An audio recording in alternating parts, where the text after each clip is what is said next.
يزور جلالة الملك محمد السادس نصره الله اليوم بالدار البيضاء مركز الإصلاح والتهذيب عكاشة، مركز يقوم بمهمات تحسين ظروف الإيواء داخل المؤسسات السجنية وتيسير سبل إعادة الإدماج حتى تصبح مدة العقوبة جسرا للتأهيل للمواطنة الصالحة. مركز يستمد محاور اشتغاله من أهداف مؤسسة محمد السادس لإعادة إدماج السجناء التي تتبلور في ضمان الكرامة الإنسانية للسجناء، وتظهر بداهة ضرورة تمتيعهم بظروف من شأنها المحافظة على احترام أنفسهم والرفع من شعورهم بالمسؤولية تجاه ذواتهم وذويهم والمجتمع. وجلالة الملك محمد السادس حفظه الله يخص هذه الشريحة المجتمعية بكل الرعاية والعناية حتى تصبح المراكز الإصلاحية والمؤسسات السجنية فضاءات شاهدة على ما أنجز في مجال تحسين الوسط السجني في ظل مقاربات جديدة وثقافة متجددة تروم تصحيح سلوكات السجناء وإكسابهم كفاءة أو تعلم مهنة تفتح لهم سوق الشغل وتمكنهم من الاندماج في الوسط العائلي والوسط الاجتماعي المهني. وجلالة الملك محمد السادس حفظه الله يطلع بمركز الإصلاح والتهذيب عكاشة بالدار البيضاء على نتائج الموسم الدراسي والجامعي والتكوين المهني بالمؤسسات السجنية بصفة عامة والمؤسسات المتواجدة بالدار البيضاء. وجلالته يرعى بحضوره الكريم انطلاقة مجموعة من المشاريع الاجتماعية تأكيدا من جلالته على الاهتمام الخاص بمراكز الإصلاح والتهذيب. ويسلم جلالة الملك محمد السادس حفظه الله شهادات الباكالوريا والإجازة لفائدة 20 سجينا خريجا من بين الخريجين الذين يصل عددهم إلى 164 سجينا حاصلا على شهادة الباكالوريا و57 حاصلا على شهادة الدروس الجامعية و38 حاصلا على شهادة الإجازة. هؤلاء الخريجون هم نتاج المقاربة الجديدة لإعادة الإدماج والرامية أساسا إلى ربط المؤسسة السجنية بالخريطة الوطنية للتربية والتكوين، والتي أدت إلى تشجيع النزلاء على متابعة دراستهم وتحصيلهم وجعلهم قادرين على المواكبة والانخراط الاجتماعي والمهني. أهداف محددة أنشئت من أجلها مؤسسة محمد السادس لإعادة إدماج السجناء سخرت لها المؤسسة كل إمكانياتها من خلال دعم الوسط السجني وتحسين ظروفه وتطويره بأنشطة مندمجة وطاقات وموارد بشرية مؤهلة ومتعددة الاختصاصات. وقد تعددت مجالات التدخل لكنها موصولة بشكل وثيق بإعادة الإدماج لنزلاء مراكز الإصلاح والتهذيب من خلال تكوينهم وتأهيلهم ومساعدتهم في الإدماج الحياتي والسوسيو مهني وتمكينهم من الانخراط فعليا في المجتمع. وتأكد بالملموس ومن خلال الرعاية الملكية السامية أن إعادة الإدماج قطعت أشواطا غير مسبوقة من خلال الاهتمام وتتبع أدق مكونات الوضع السجني وصولا إلى الحفاظ على كرامة المعتقل من حيث شروط الإقامة أو المعاملة أو التكوين أو التربية أو التتبع الصحي أو ضروريات الحياة من صحة ونظافة ومأكل ملائم. خطط وبرامج تنسجم مع فلسفة التكامل والاندماج لكل الشرائح المجتمعية التي يحرص جلالة الملك حفظه الله على صون كرامتها وتشجيعها على الاندماج في الحياة بشكل سوي وطبيعي يخدم التنمية الاجتماعية والتنمية الوطنية الشاملة. ووفق منظومة متكاملة مترابطة الحلقات تسعى مؤسسة محمد السادس لإعادة إدماج السجناء في إطار الاستراتيجية التي رسمها لها جلالة الملك إلى مواكبة السجناء السابقين في سعيهم نحو الاندماج في الحياة السوسيو مهنية. هكذا يسلم جلالة الملك تجهيزات وشيكات مالية للسجناء السابقين الحاملين لمشاريع لمساعدتهم على ولوج سوق الشغل، وذلك بعد استفادتهم من عملية التتبع التي يقوم بها مركز الرعاية اللاحقة بالدار البيضاء، وهو مركز يأتي إنجازه على غرار مجموعة من المراكز يتم إحداثها في عدد من مدن المملكة في إطار استكمال إعادة الاندماج السوسيو مهني الذي تنفذه مؤسسة محمد السادس لإعادة إدماج السجناء. هكذا يسلم جلالة الملك تجهيزات وشيكات ل30 مستفيدا حاملا لمشروع تصل قيمتها الإجمالية إلى 369,670 درهم، كما يوجد حاليا 34 مشروعا قيد الإنجاز، حيث بلغ الغلاف المالي المخصص لها برسم السنة الجارية 1,500,000 درهم.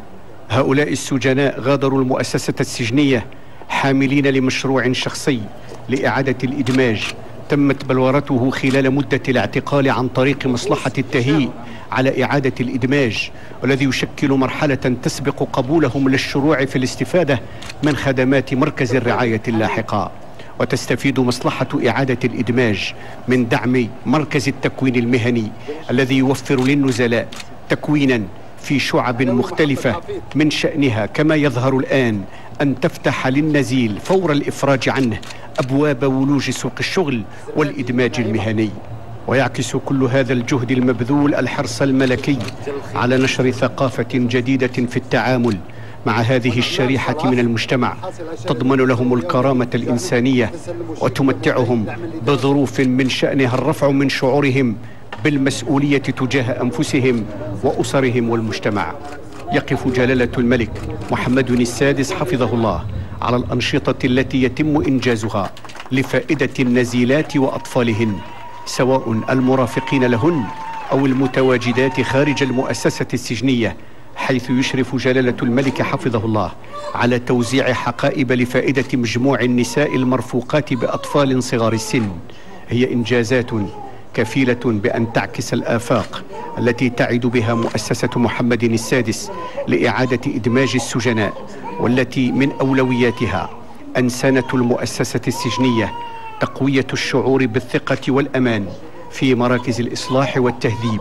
التي أصبحت فضاءات مفتوحة للرعاية والتكفل الاجتماعي وحماية الطفولة من خلال تنفيذ مجموعة من البرامج والأنشطة ذات أبعاد إنسانية اجتماعية تنموية لفائدة النزيلات وأطفالهن يشرف عليها مساعدون اجتماعيون وخلايا متخصصة في الرعاية. مبادرة من جلالة الملك تنم على الإصرار المتين في السير على خطى الإصلاح والتغيير، هي بمثابة إشارة إلى العاملين بقطاع السجون والمنتمين لإسلاكه لإدراك واجبهم ورسالتهم النبيلة في تكريس المفهوم العاطفي والإنساني للتعامل مع هذه النزيلات وأطفالهن، ومدعاة لتلمس الدلالات التي تعزز الوعي بالفلسفة التي تؤدي إلى أن يروا النور يسطع في قلوب هذه الفئة ليضيء ما يعتصر أفئدتها وكيانها